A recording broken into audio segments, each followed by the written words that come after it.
ఉన్నటువంటి డిఎస్సి మీద CBI enquiry చేయాలని చెప్పి ఈ స్పోర్ట్స్ కోటాలో ఉన్నటువంటి అవకతవకల మీద ఎంక్వైరీ జరిపి నిజమైనటువంటి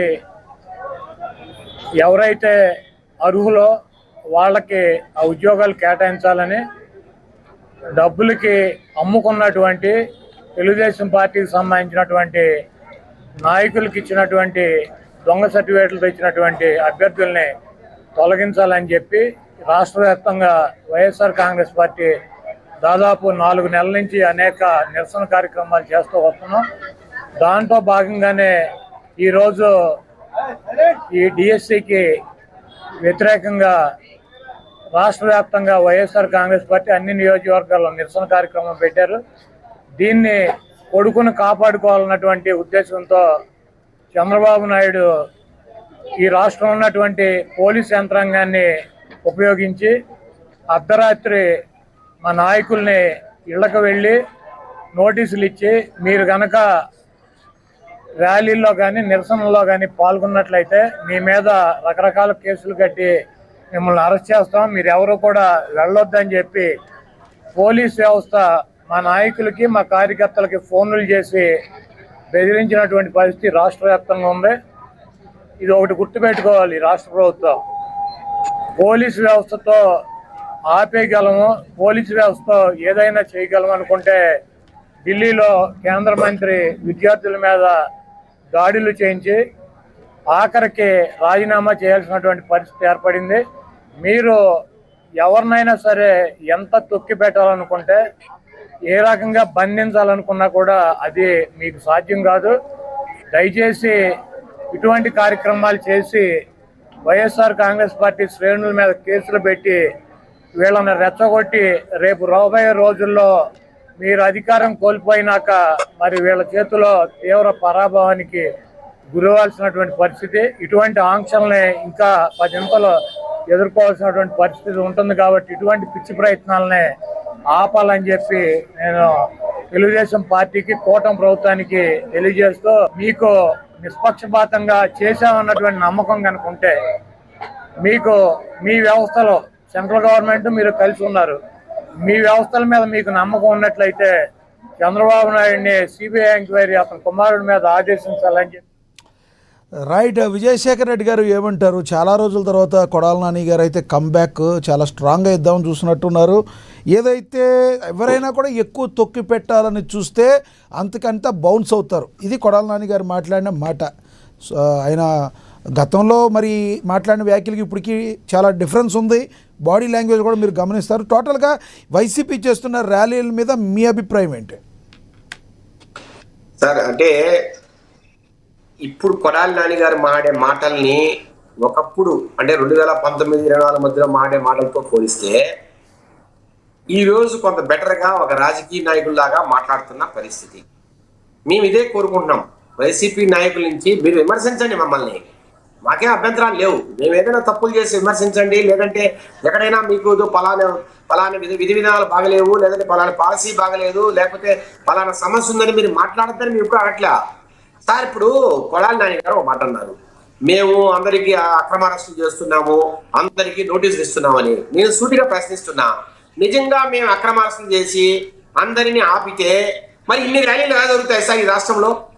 ప్రతి కాన్స్టిట్యున్సీలోనూ అక్కడున్న మెయిన్ బజార్లో కావచ్చు, లేదంటే మెయిన్ ప్లేసెస్లో కావచ్చు, మీరు ర్యాలీ చేసే మాట వాస్తవం కదా. ప్రతి కాన్స్టిట్యున్సీలో జరిగింది. ఎక్కడో 1, 2, 3 దగ్గరలా కొన్ని చిన్న చదురుమదులు సంఘటనలు జరిగాయి.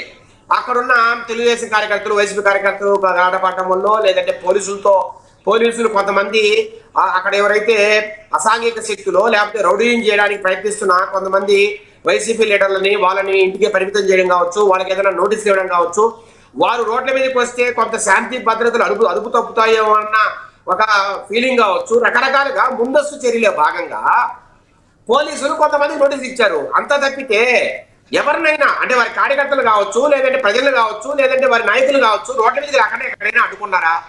మరి నిజంగా అడ్డుకుంటే ఇంత ఈ స్థాయిలో ప్రతి కాన్స్టిట్యున్సీలోనూ మీరు 100 మందిని వేసుకొని ర్యాలీ చేసే అవకాశం ఉంటుందా?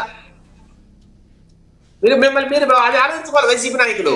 సార్ ఈ రోజు కొడాలి నాని మీరు చెప్పినట్టు కంబ్యాక్, సార్ కంబ్యాక్ రండి, మీరు పరిగెట్టండి, ప్రజల్లో తిరగండి, ప్రజలను జాగృతం చేయండి, మీరు వైసీపీకి ఫేవర్ గా తిరగండి, మేమే వద్దనట్లా.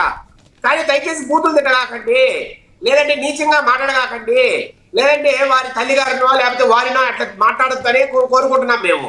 రైట్. అంటే శేఖర్ రెడ్డి గారు ఈ రోజు మాట్లాడలేదని మీరే చెప్పారు, అది అలా పక్కన పెడితే ఏంటి సార్ ఈ డిఎస్సి మీద ఇంత రగడ దేనికి? ఎందుకని లోకేష్ గారిని రాజీనామా చేయాలని అంటున్నారు?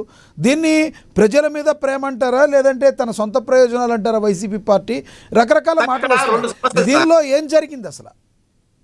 ఇక్కడ రెండు సమస్యలు సార్. ఒకటి, ఇంతకాలం స్తబ్దుగా ఉన్న వైసీపీ నాయకులు, అంటే ఏ ఇష్యూ మీద రోడ్ల మీదకి రాని వైసీపీ నాయకులు అప్పుడెప్పుడో ఈ పీపీపీ మోడల్లో మెడికల్ కాలేజెస్ కోసము కొన్ని సంతకాల సేకరణ ఒక్కసారి బయటకు వచ్చిన నేపథ్యం తప్పితే మళ్ళీ ఈసారి ఆల్మోస్ట్ ఒక 10 రోజుల పాటు, అంటే ఒకసారి రిలీజ్ చేయడం కావచ్చు, తర్వాత కలెక్టర్లకు రిప్రజెంటేషన్ ఇవ్వడం కావచ్చు, లేదంటే 6వ తేదీ నుంచి 2వ తేదీ దాకా ఆ రిలే హంగర్ స్ట్రైక్ చేయడం కావచ్చు, మరి నిన్న మళ్ళీ కూడా ర్యాలీలు నిర్వహించడం కావచ్చు. అంటే ఇంత పెద్ద స్థాయిలో మొట్టమొదటిసారిగా వీళ్ళు రోడ్డు మీదకి వచ్చారు. అంటే కాక్రోచ్ జనతా పార్టీ యొక్క ప్రభావం పడి ఉంటుందంటారా? ఈ రాష్ట్రంలో వైసీపీ నాయకులు ఇంకా బతికే ఉన్నారు, పార్టీ బతికే ఉంది. సో ప్రజల కోసం మేము ఉన్నామని మాట్లాడుతున్నారని ఒక ఆలోచన ఈరోజు కలుగుతుంది. సంతోషం, మేమే కాదనట్లా. కానీ మీరు అడిగే దాంట్లో న్యాయం ఉందా సార్? నేను ఒకటే అడుగుతున్నా. ఇప్పుడు నీట్ ఎగ్జామ్ ఉంది, సెంట్రల్ లో నీట్ ఎగ్జామ్ జరిగింది, national eligibility cum entrance test. అక్కడ జరిగిన ఎగ్జామ్ లో అక్కడ నాగపూర్ లో ప్రింటింగ్ ప్రెస్ లో కావచ్చు, లేదంటే పలు రాష్ట్రాల్లోని కోచింగ్ సెంటర్ లో కావచ్చు, రకరకాలుగా అక్కడ పేపర్ లీక్ అయింది. అది పూర్తిగా బయటకు వచ్చిన దరిమిలా సెంట్రల్ గవర్నమెంట్ రకరకాల వ్యవస్థలతో దర్యాప్తు చేయించి అక్కడ నిజంగా లీక్ అయిందని నిర్ధారించుకొని ఖచ్చితంగా మళ్ళా మేము రీస్కెడ్యూల్ చేస్తాం ఎగ్జామ్ ను, మళ్ళా ఎగ్జామ్ నిర్వహిస్తామని సెంట్రల్ గవర్నమెంట్ చెప్పింది.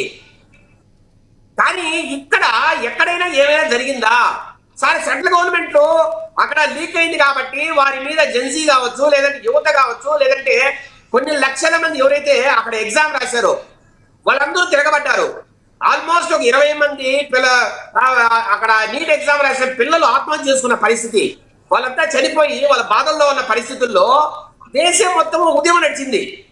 జంతర్ మంతర్లో స్టార్ట్ అయిన ఉద్యమము అక్కడ నార్త్ ఇండియా కావచ్చు, అట్లాగే సౌత్ ఇండియా వరకు పట్టి చాలా వరకు ఎవరైతే ఎగ్జామ్స్ రాశారో వాళ్ళంతా రోడ్డు మీదకి వచ్చారు. మరి ఇక్కడ ఆంధ్రప్రదేశ్ లో అలాంటి వాతావరణం ఎక్కడైనా ఉందా?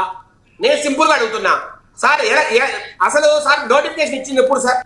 స్పోర్ట్స్ కోటాకి ఏప్రిల్ 2025లో రాంప్రసాద్ రెడ్డి స్పోర్ట్స్ మినిస్టర్ ఆయన ఒక ప్రెస్ మీట్ పెట్టి, ఇదిగో అయ్యా 421 పోస్టులు ఉన్నాయి, ఇదిగో ఈ విధంగా విధి విధానాలు ఇలా మేము ఫిలప్ చేస్తున్నాం, ఇదిగో ఈ జీవోలు ఇచ్చాం, ఇవన్నీ కూడా ఆ రోజు ఇచ్చారు.